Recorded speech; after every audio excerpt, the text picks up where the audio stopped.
Texas, summer 1944. The heat pressed down like a hand, thick and merciless, turning the air above Camp Swift into something visible, shimmering waves that made the horizon dance and blur. Along the fence line, a column of German women stood motionless, their gray uniforms dark with sweat, faces pale beneath the relentless sun. They had crossed an ocean as prisoners, expecting cruelty. Instead, they found something far more confusing, kindness that would unravel everything they believed about their enemies. The story of what happened when one of them collapsed, and what a rancher named Thomas Schneider did about it, would shake the foundations of the U.S. Army's prisoner protocol and change lives on both sides of the wire forever. Camp Swift sprawled across the Texas landscape like a small city, its wooden barracks and guard towers rising from red dirt and scrub grass. The camp held over 3,000 German POWs by mid-1944, but the women were different. A recent arrival, unexpected, unsettling to both guards and male prisoners alike. They came in late May when the heat was already building toward its summer fury. 87 women captured in North Africa and Italy, nurses and signal operators mostly. Now standing in formation while a captain explained the rules in English, none of them fully understood. The male POWs watched from behind their own fenced sections, curious, protective, troubled by seeing their countrywomen in captivity. Among the women stood Lisa Kaufmann, 23, from a village outside Munich where her father had owned a pharmacy before the war consumed everything. She had joined the Wehrmacht as a nurse in 1942, believing the propaganda about German superiority and American barbarism. Now she stood in Texas dirt, watching American guards who looked bored rather than brutal, and felt the first cracks in her certainty. The heat that first day was 98 degrees. By July, it would climb past 110, and the red dirt would turn to powder that coated everything: skin, uniforms, lungs. 5 miles from Camp Swift, the Schneider Ranch stretched across 200 acres of grazing land, where cattle moved slow as clouds and mesquite trees threw shadows like ink. Thomas Schneider was 51, second-generation German-American, his grandfather having arrived in Texas in the 1870s when this land still felt new and infinite. Thomas spoke some German still, the language of his childhood dinners and his grandmother's lullabies. His wife, Martha, had died 2 years before, cancer taking her quick and mean, and now he lived alone except for 2 ranch hands and the endless work of keeping cattle alive in Texas summers. He had heard about the POW camp, heard the rumors about German prisoners working on nearby farms. The government needed labor. Young American men were overseas fighting, and crops needed harvesting, fences needed mending. The POW program allowed farmers and ranchers to hire prisoners for work details, supervised by guards, paid in camp scrip. Thomas had resisted at first. The irony wasn't lost on him. His grandfather fled Germany, and now Germans were here as prisoners. But the work was drowning him, and when the camp liaison officer visited in early June, Thomas finally agreed. He didn't know they would send him women prisoners.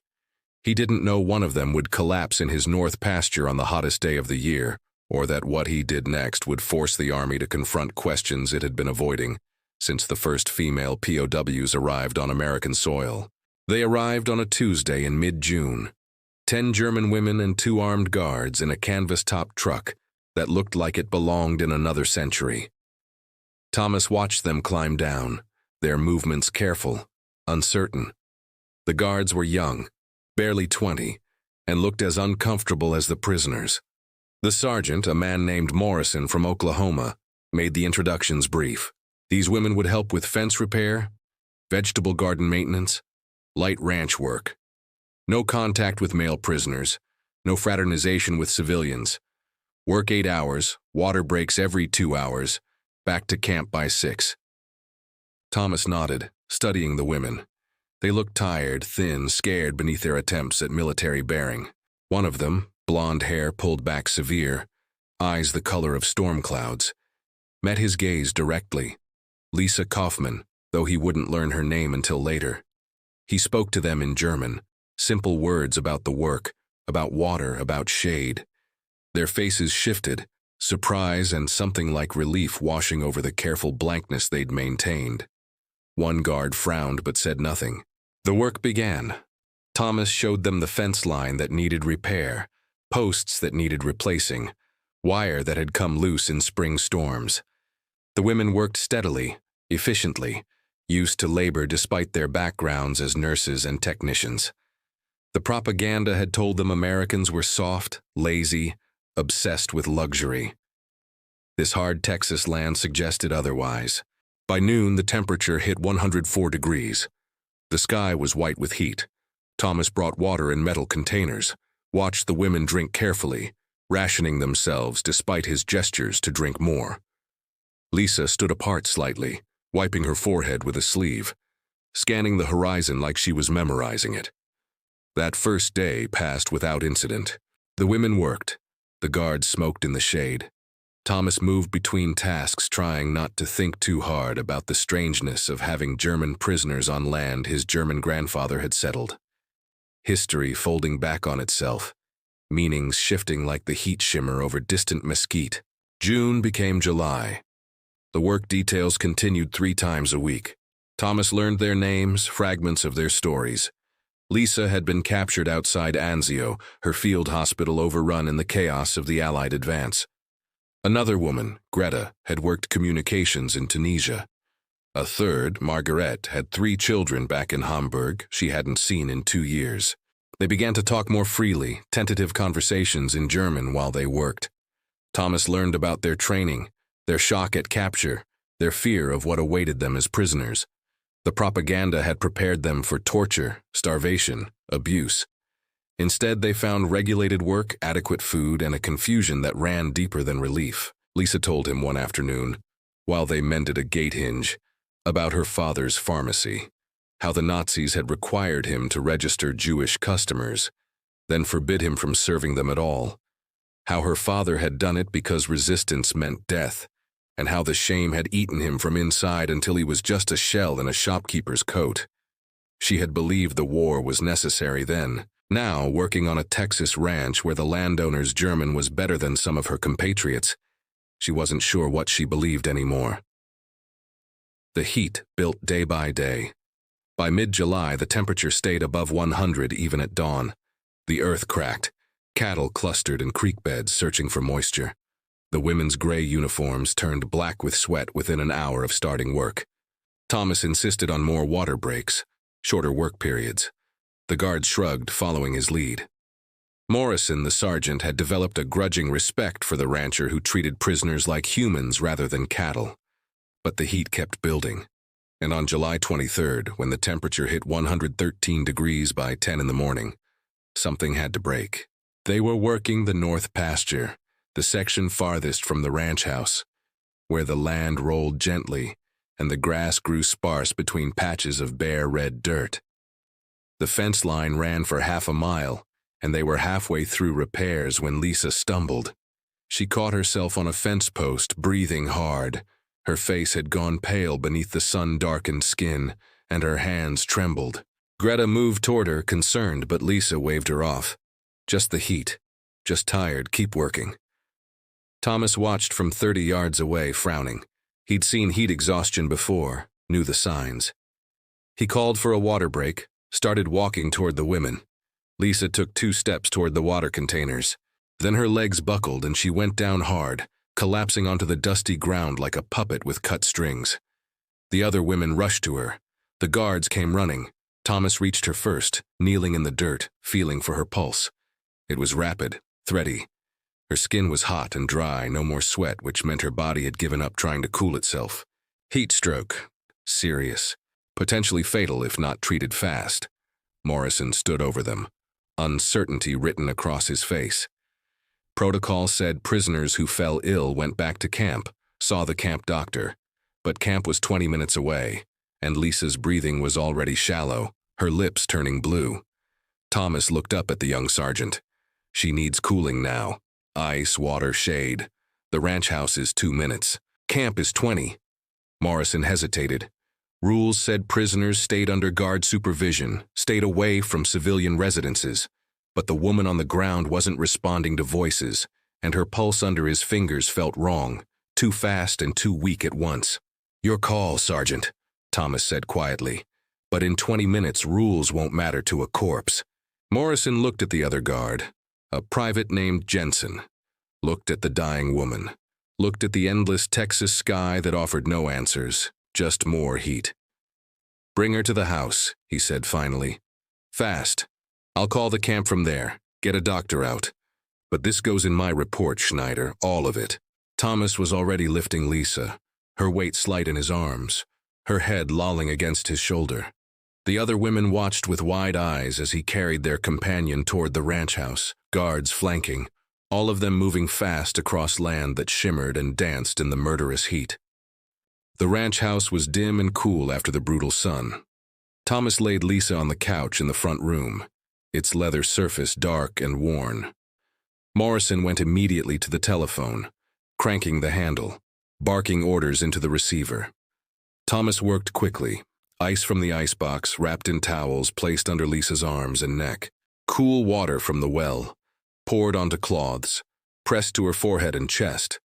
Her uniform buttons came undone, modesty secondary to survival, and Jensen turned away awkward while Thomas worked with the efficiency of a man who dealt with heat stroke in ranch hands and cattle both. The other women crowded the doorway, not allowed inside but unable to look away. Greta was crying silently. Margaret held her hand. Lisa's breathing steadied slowly. Her eyelids fluttered. After 10 minutes that felt like hours, she opened her eyes, unfocused, confused. She tried to speak, but Thomas shushed her, lifted a cup of water to her lips, made her drink slowly. The camp doctor arrived 40 minutes later, a captain named Wells who examined Lisa with practiced hands and declared Thomas had likely saved her life. Heat stroke could kill in an hour without proper treatment. The rancher's quick action had prevented organ failure, brain damage, death. Morrison stood to the side, his face unreadable. He'd already explained the situation over the phone to his commanding officer.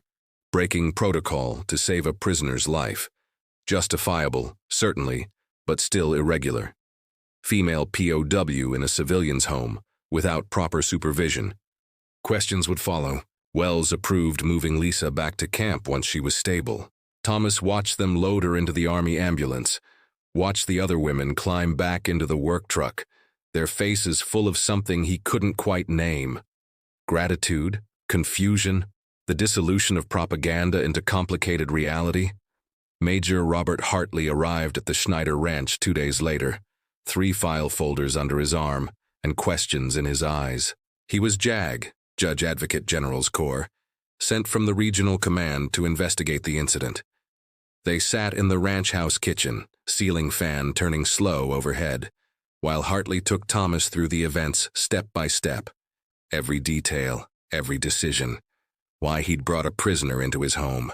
Why he'd compromised the security protocol.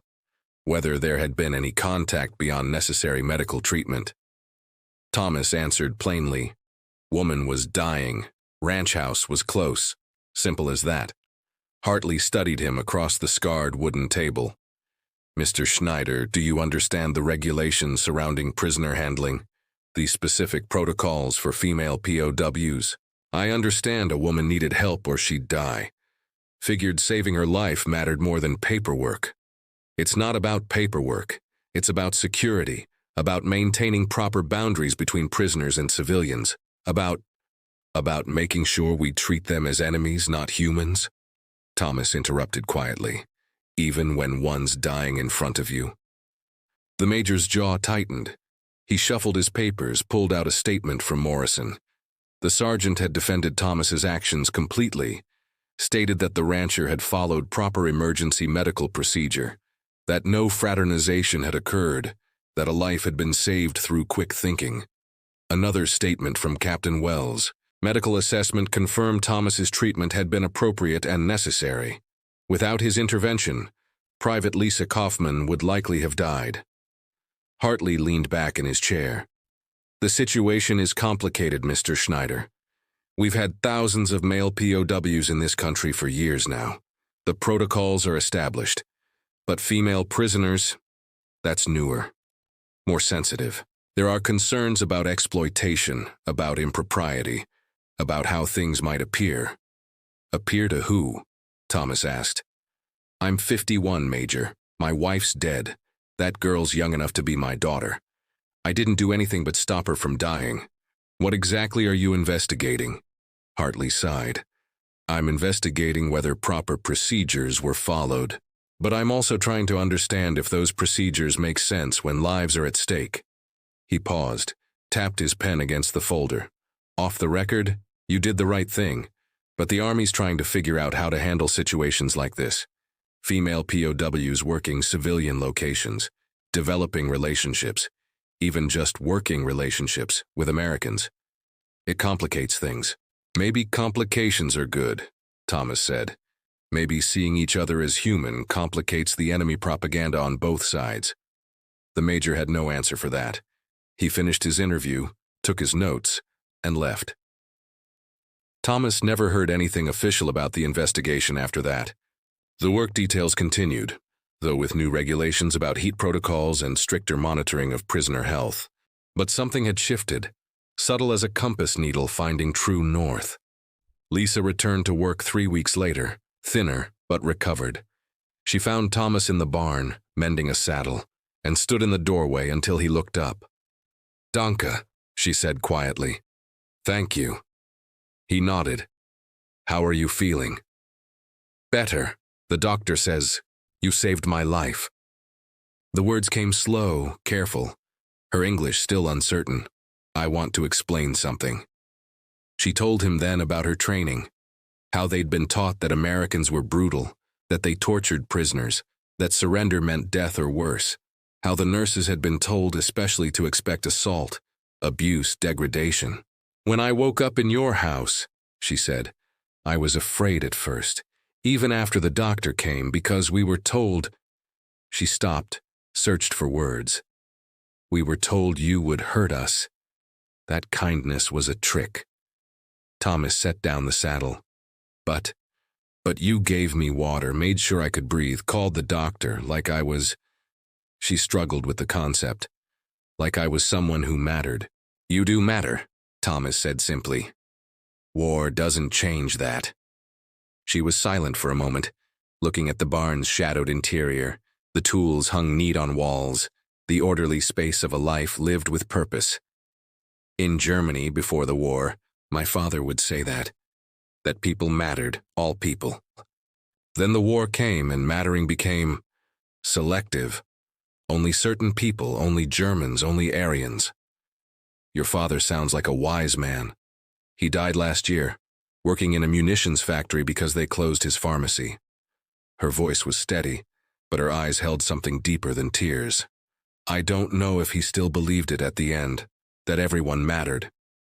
Thomas stood, walked to where she stood framed by the barn door, the Texas landscape bright and hard beyond. "I think men like your father keep believing even when everything argues against it. Otherwise, what's the point?" Lisa nodded slowly. That evening, back at Camp Swift, she wrote a letter to her mother. If she was still alive, if the mail would reach her, if any of this would matter when the war finally ended. She wrote about collapsing in the heat, about waking up in a rancher's home with ice on her skin and water in her throat, about propaganda dissolving in the face of simple human decency. She wrote, "They told us Americans were monsters, but a monster wouldn't have carried me inside, wouldn't have given ice from his own ice box, wouldn't have risked investigation by his own army to save an enemy's life. I don't know what to believe anymore about this war, Mama, but I know I'm alive because someone chose compassion over protocol. Maybe that matters more than all the propaganda we swallowed." The letter took 3 months to reach Hamburg. Her mother would keep it for the rest of her life, folded in a Bible, as proof that even in the heart of war, humanity could survive. Major Hartley's investigation ended without charges, but his report traveled up the chain of command, landing on desks in Washington where men in pressed uniforms debated the implications. The issue wasn't Thomas Schneider specifically. The issue was the larger question his actions raised. How should female POWs be handled differently than males? Should they be? If a civilian could establish rapport with prisoners through simple kindness, what did that mean for the effectiveness of imprisonment as deterrent? More broadly, The POW work program in America was already raising questions the military hadn't anticipated. German prisoners working on farms and ranches, eating meals with American families, learning English, seeing American prosperity firsthand. This was supposed to be punishment, confinement. Instead, it was becoming something more complicated. Cultural exchange, propaganda dissolved by daily interaction, enemy status eroding into shared humanity. By late 1944, there were over 400,000 German POWs in America. Most worked in agriculture, interacting daily with civilians. The military's careful protocols couldn't prevent relationships from forming, not romantic necessarily, but human connection that complicated the clean lines of enemy and ally. Thomas Schneider's decision to save Lisa Kaufman's life became a case study in military ethics classes for decades afterward. Not because it was wrong, but because it was so obviously right, and yet violated the protocols designed to maintain proper prisoner management. The question his actions raised had no clean answer. When humanity and protocol conflict, which should take precedence? The work continued through August. The heat persisted, brutal and relentless, but now water breaks came more frequently, and the guards watched for signs of distress with new vigilance. Lisa and Thomas talked while they worked, conversations that ranged from farming techniques to philosophy, from Texas geography to German literature. She told him about Munich before the war, about studying to become a teacher before nursing took over, about dreams that felt like they belonged to a different person in a different life.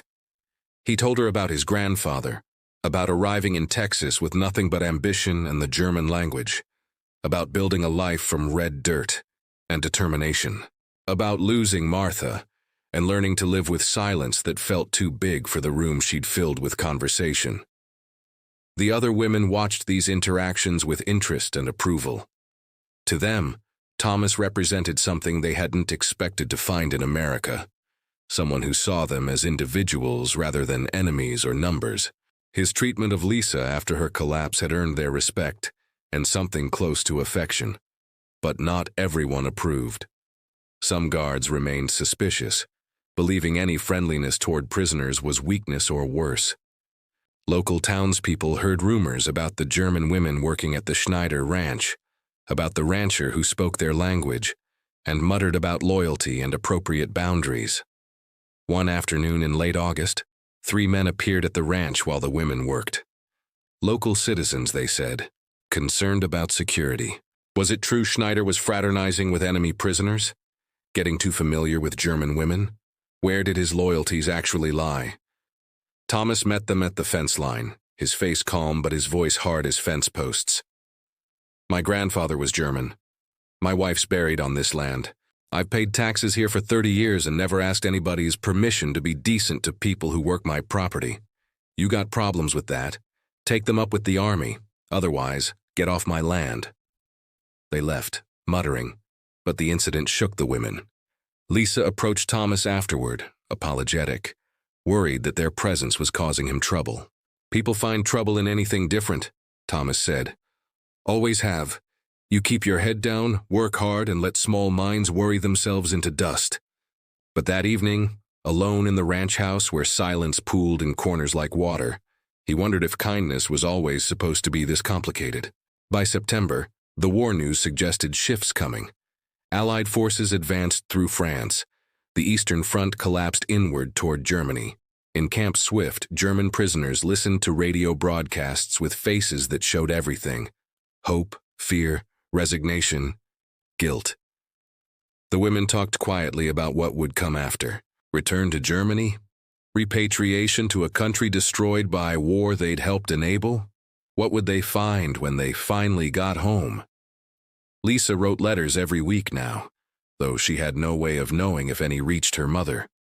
She wrote about Texas, about work on the ranch, about the strange experience of finding humanity in the country she'd been taught to hate. In one letter she wrote, "The rancher speaks better German than some of our guards speak English. His grandfather fled Germany for a better life here, and now his grandson tends the land and treats us with more respect than our own commanders sometimes showed. History is strange, Mama. It folds back on itself in ways that make propaganda look like children's stories. Thomas, too, found himself thinking about history's strange circling. His grandfather had left Germany seeking freedom and opportunity. Now German prisoners worked his land, discovering America through the same hard labor that had built it. The irony was almost too neat, too perfect. One afternoon, mending a gate with Lisa, he asked her what she planned to do after the war. She was quiet for a long moment, wire cutters still in her hand. "I don't know if there will be anything to return to. Hamburg was bombed heavily. My apartment, my family's home, probably gone. And even if the buildings stand, I don't know if I can live there anymore. Knowing what we supported, what we believed. You were young, you were lied to. Being lied to doesn't excuse believing it," she said quietly. "I wore the uniform. I took the oath. I believed the propaganda about Jewish people, about other nations, about Germany's right to conquest. Being young doesn't erase that." Thomas considered his response carefully. "No, it doesn't erase it. But recognizing you were wrong, that's the start of something better." "Is it?" She looked at him directly, her gray eyes serious. "Or is it just guilt dressed up as wisdom?" "Maybe both," Thomas said. "Maybe that's all any of us can do after we've been part of something terrible. Recognize it, carry it, and try to be better going forward." They worked in silence for a while after that, the Texas sky vast overhead, the land stretching endless in all directions. Somewhere distant, the war ground on. Here, wire was mended, gates were fixed, and two people on opposite sides of history tried to make sense of a world that had fractured and might never quite heal. Major Hartley's investigation officially closed in October.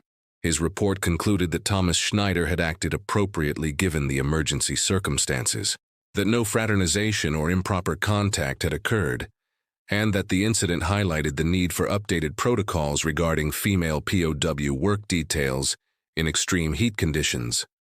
But the report also included a section that went beyond simple fact-finding. Hartley wrote about the larger implications of the POW work program, about how daily human contact was undermining propaganda on both sides, about German prisoners who arrived expecting brutality and instead found a country more prosperous and free than they'd been told. He noted the psychological impact of seeing American abundance, the well-stocked stores, the prosperous farms, the personal freedoms, on prisoners who'd been taught Americans were barely civilized. And he noted specifically Thomas Schneider's treatment of Lisa Kaufman as exemplifying the kind of American values that were more effective at defeating Nazi ideology than any amount of military force alone. The report ended with a question. If our goal is to defeat not just Germany's military, but the ideology that drove it, perhaps the most effective weapon, is demonstrating through action that our system, our values of human dignity and individual worth, are superior. One rancher saving one prisoner's life may accomplish more in that war than a dozen battlefield victories. The report was filed, read by several dozen officers, and eventually archived. But its questions persisted, rippling through military policy discussions for years afterward. By November, the work details began to wind down. Harvest season ended, winter preparations were complete, and the need for POW labor diminished. The women's visits to the Schneider ranch became less frequent, then stopped altogether. On their last day, Lisa stood in the barn where she'd thanked Thomas months before. The air was cooler now, the murderous summer heat just a memory that made her skin prickle with phantom warmth. "I wanted to say goodbye properly," she said, "and thank you again, not just for saving my life, but for—" She struggled with the words. "For treating us like people. It sounds simple, but it wasn't. It isn't." Thomas nodded. "What will you do when the war ends?" "Return to Germany, I suppose. Try to help rebuild. Try to face what we were part of." She paused. "And remember that even in the middle of something terrible, people can choose kindness. That has to matter, doesn't it?" "I think that's all that does matter in the end." They shook hands, formal, appropriate, but the gesture carried weight beyond protocol. He'd saved her life. She'd challenged his assumptions about enemies and allies. They'd both learned that propaganda dies hard deaths in the face of simple human interaction. After the truck carried the women away for the last time, Thomas stood in his yard watching the dust settle, thinking about his grandfather, about choices that ripple through generations, about how history moves in strange circles that bring German prisoners to Texas land, settled by German immigrants. The war would end in 6 months. Lisa would return to Hamburg, finding her mother alive, but her city in ruins. She would work as a nurse in the occupation hospitals, tending to the very people her country had fought against, learning slowly to live with the weight of what she'd believed. Thomas would continue ranching, the land demanding attention regardless of global upheaval. But he'd keep the letters Lisa sent over the years, updates on her life, reflections on Reconstruction, thanks again for that July day when kindness mattered more than protocol. And in military archives, Major Hartley's report would gather dust, its questions about humanity and protocol still relevant decades later, still unresolved, still asking, when faced with the choice between rules and human life, what should take precedence? Thomas Schneider had answered with his actions. History would continue debating his choice for generations. The POW program ended in 1946.